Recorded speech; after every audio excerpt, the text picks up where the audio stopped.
Hai, iOS 18 beta kelima udah dirilis sama Apple. Ada fitur yang sangat menarik banget buat gue, yaitu adalah fitur di Safari yang namanya adalah Distraction Control.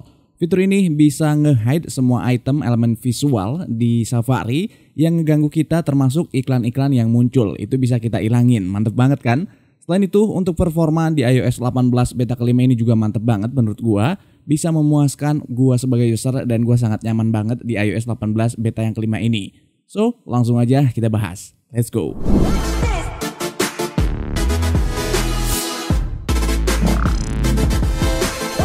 Oke, ini dia iOS 18 beta yang kelima. Secara performa udah gue pakai kurang lebih sekitar 12 jam lah ya, karena baru muncul update di hari Selasa kemarin di tanggal 6 Agustus 2024. So, memang secara umum gue ngerasa ini smooth banget. Kalau teman-teman bisa lihat untuk control center, perpindahannya juga ini smooth banget. Kalau di iOS sebelumnya ini kadang patah-patah, kadang ada nge-lag dikit, lagi-lagi dikit. Dan ini setelah update gue ngerasain sebuah peningkatan performance yang bikin gue nyaman banget dan gue seneng banget di update iOS kali ini. Dan teman-teman lihat kayak gini, untuk urusan panas di bodinya juga ini sangat minim banget di iPhone XR punya gue ini. Kalau sebelumnya gue ngerasa ada sedikit penurunan, jadinya gue ngerasa kayak aduh iPhone XR itu kayaknya udah gak kuat deh di iOS 18. Tapi ternyata setelah update iOS 18 beta 5, gue kembali fresh, kembali seger, kembali bergairah untuk ngopret iPhone punya gue ini yang sengaja gue pakai untuk daily kali ini. Karena gue pengen nguji seberapa asiknya iPhone XR di iOS 18. Ternyata di iOS 18 beta yang ke-6, maksudnya yang kelima, ini nyaman banget dan gue ngerasa ini jauh lebih smooth, jauh lebih baik dari iOS 18 yang beta yang kemarin di beta yang keempat. Untuk urusan size update di iOS 18 beta 5 iPhone punya gue ini ada di 2,17 GB yang diupdate dari sebelumnya adalah iOS 18 beta yang keempat. Jadi kalau teman-teman update dari iOS beta yang ketiga atau beta yang kedua, bisa aja ukurannya bakal lebih gede.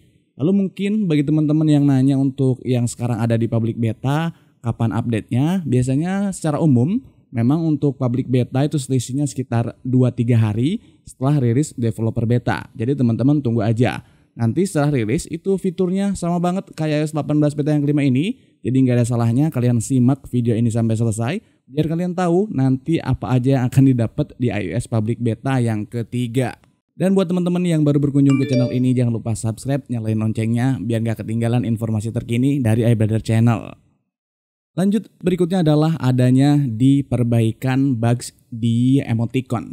Jadi kalau kita misalkan gue di sini coba ngetik di sini di pesan, gue coba misalkan ngetik di emoticon di sini, di recent emoticon. Kalau sebelumnya di recent emoticon itu nggak ada update kalau kita pakai emoticon yang terbaru. Di recent emoticonnya itu, di recent emoji-nya ini nggak muncul. Jadi ada bugs di bagian recent emoji. Tapi kalau sekarang, kalau kita ketik emoji yang belum pernah kita pakai, misalkan emoji marah, kayak gini, ini bakal muncul di recent atau recent dari emojinya di sini. Bisa teman-teman lihat, sekarang udah muncul. Kalau di iOS 18 beta yang keempat, ketika kita pakai emoji yang baru, itu di recent emojinya ini nggak muncul. Karena memang ada bug. Sekarang udah diperbaikin sama si Apple, dan udah kembali normal kayak biasanya. Untuk ukuran emojinya juga nggak sampai gede lagi, nggak digedein lagi. Masih di ukuran yang sama, yang normal kayak biasanya. Kayak di iOS 17 juga sama kayak gini.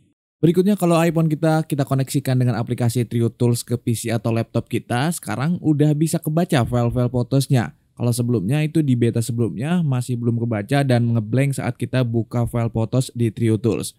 Mungkin menurut gue ini sih dari Trio Tools-nya aja. Jadi kalau kalian pakai Trio Tools, coba update juga untuk Trio Tools di laptop atau PC kalian.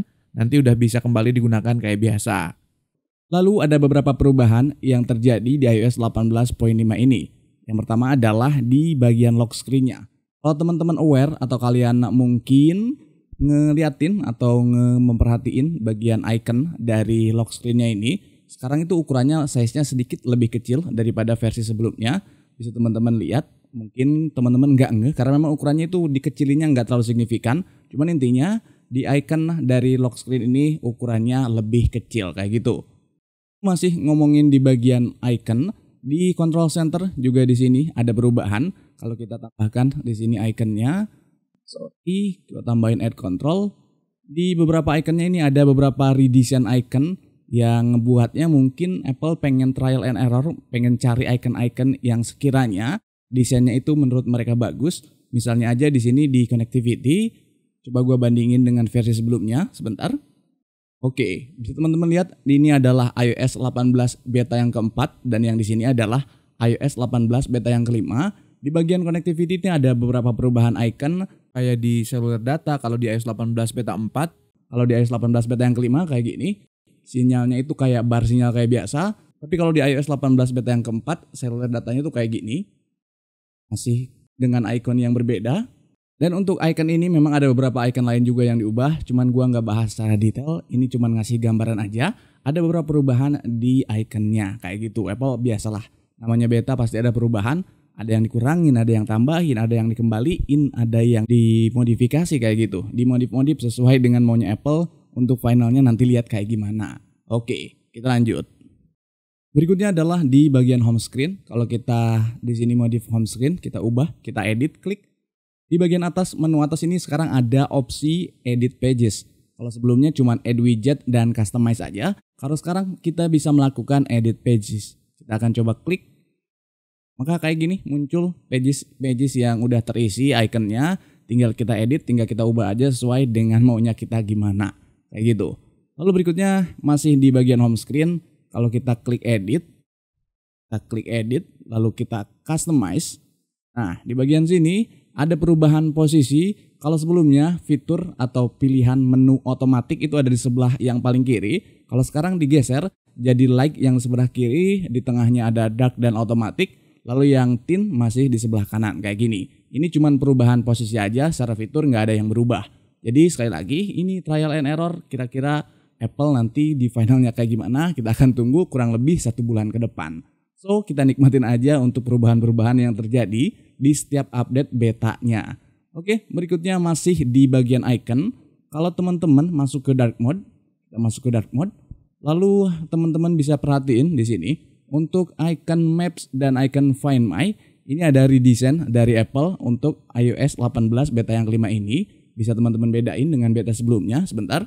Untuk di iOS 18 beta yang keempat di tangan kiri gua ini, untuk iOS 18 beta yang kelima ada di tangan kanan gua. Untuk icon mapnya ini agak perubahan yang memang kalau gua sendiri lebih suka untuk iOS 18 beta yang kelima karena gelapnya itu lebih berasa aja dark mode-nya. Dan lebih ada opacity-nya itu lebih ngerasa ada perspektif yang lebih menarik menurut gue ya. Tapi balik lagi itu masalah preferensi aja. Intinya ada perubahan di bagian icon Maps dan icon Find My. Berikutnya fitur yang paling gue suka di update kali ini adalah di bagian Safari. Kalau kita masuk ke Safari terus masuk ke sebuah website, misalkan di sini gue contohin adalah di Kompas. Bisa lihat, teman-teman bisa lihat di sini banyak banget elemen visual yang masuk di pagesnya, di halaman webnya.